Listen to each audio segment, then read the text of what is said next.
Mesdames, Mesdemoiselles et Messieurs, bonjour et bienvenue aujourd'hui pour notre deuxième numéro d'Électrons Libres consacré à la littérature comorienne. Celle-ci est bien souvent restée dans l'ombre, mais aujourd'hui, elle connaît une ascension significative. Dans notre société, qui est majoritairement une société à tradition orale, les gens osent dorénavant publier leurs œuvres, pourquoi pas vous? À la rencontre des éditions de la Lune, avec la collaboration de Jamal Msa Ali et de certains écrivains ayant publié leurs œuvres, je vous laisse découvrir ce reportage.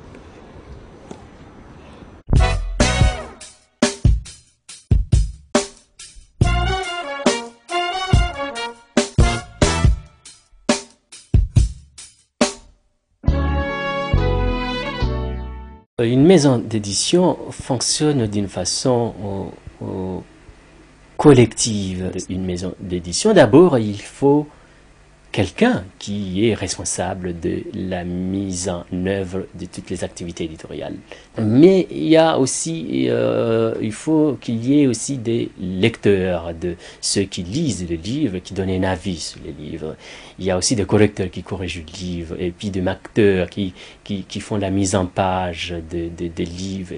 Donc nous, à notre base, on a 5 personnes qui constituent le comité de lecture, le comité de lecture. Et à la base aussi, ce sont des auteurs qui ont, même temps, pas simplement des auteurs, mais des gens surtout qui ont un rapport permanent, un rapport intime avec le texte, avec la littérature, avec le monde des livres.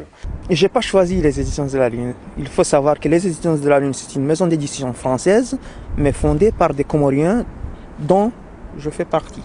Je suis l'un des fondateurs de la maison d'édition, avec le fondateur principal qui s'appelle Jamal Msa Ali. Donc je fais partie de la maison d'édition de la Lune, je suis éditeur dans cette maison, et donc je n'avais pas à choisir d'aller chez Flammarion ou l'Harmattan, il fallait que je sois édité dans ma propre maison d'édition. Écoutez, j'ai lu un livre qui parlait de la société comorienne et qui a été publié par les éditions de la Lune, et j'ai retenu la Lune étant donné que ça a eu une connotation ou une référence par rapport à notre pays. Donc par rapport aux Comores, le Comore qui veut dire la Lune. Écoutez, il y a beaucoup de facilité pour pouvoir publier par rapport à d'autres maisons d'édition qui s'intéressent à des écrivains beaucoup plus de renom.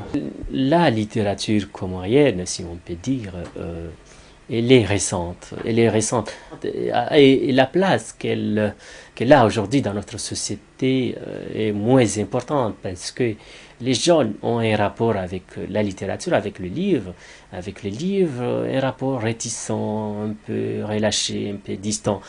Peu de gens lisent, peu de gens écrivent.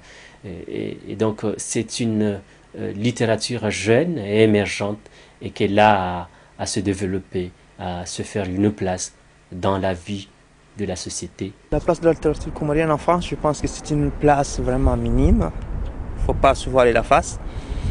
Mais moi, ce qui m'intéresse, ce n'est pas la place de la littérature comorienne en France. C'est la place de la littérature comorienne aux Comores.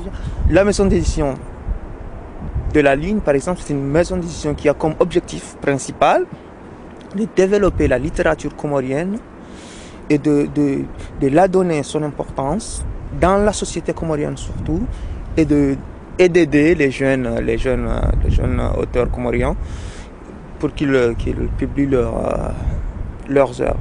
Écoutez, la littérature comorienne, elle est riche, elle est importante, mais elle est restée jusque-là à un stade, je dirais, de tradition orale.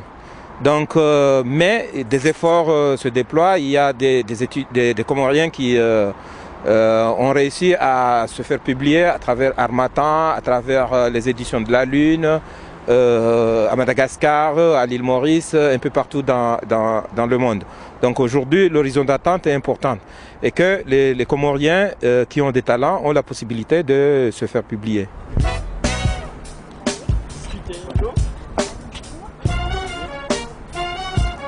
Bonjour Ibrahim, Bonjour. merci d'avoir accepté cette interview. C'est un plaisir.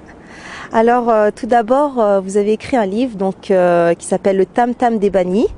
Pourquoi avoir choisi ce thème? De quoi traite ce livre, ce roman? D'abord, comme vous le savez, c'est pas un roman, c'est une pièce de théâtre. C'est une pièce de théâtre qui parle de deux thèmes importants à mes yeux, importants pour la communauté comorienne, importants pour les Comores. C'est d'abord de la politique qu'il s'agit et de la tradition. Et on sait que la tradition comore, ça tourne autour du grand mariage. Donc je traite le thème du grand mariage et de la politique, les deux réunis.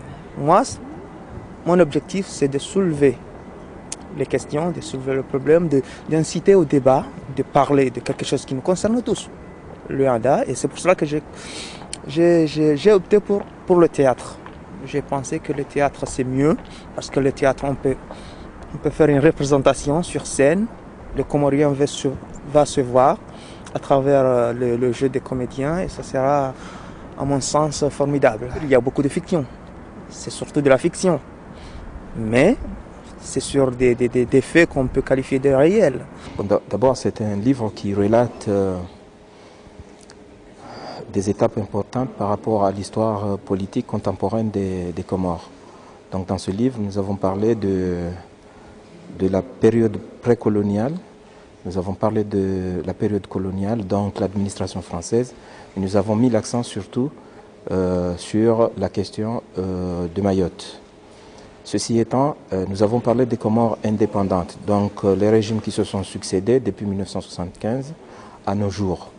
Nous avons également évoqué un certain nombre de questions qui devraient intéresser la politique étrangère des Comores, en l'occurrence la délimitation des frontières des Comores et puis la rentabilisation de la position stratégique des Comores aujourd'hui.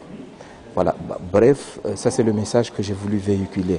Parce que souvent quand on parle des Comores, on a l'image des mercenaires, on a l'image des coups d'État, alors qu'il n'y a pas que cela. C'est un pays qui a connu la démocratie, c'est un pays qui a été parmi les tout premiers pays qui ont instauré la démocratie en Afrique aux années 90.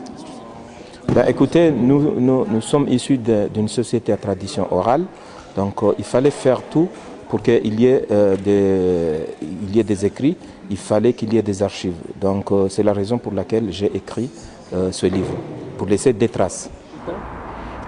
Écoutez, je m'apprête, oui, à publier notre livre dans les semaines qui viennent sur les défis de la politique étrangère des Comores. Donc c'est un essai qui va relater les axes de la politique étrangère des Comores.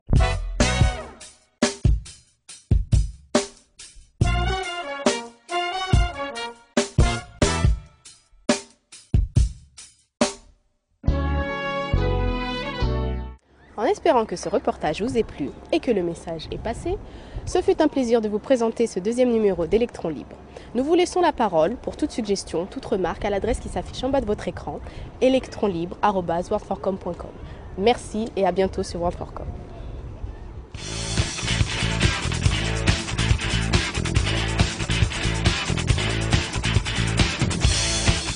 Celle-ci est bien souvent restée dans l'ombre, mais c'est...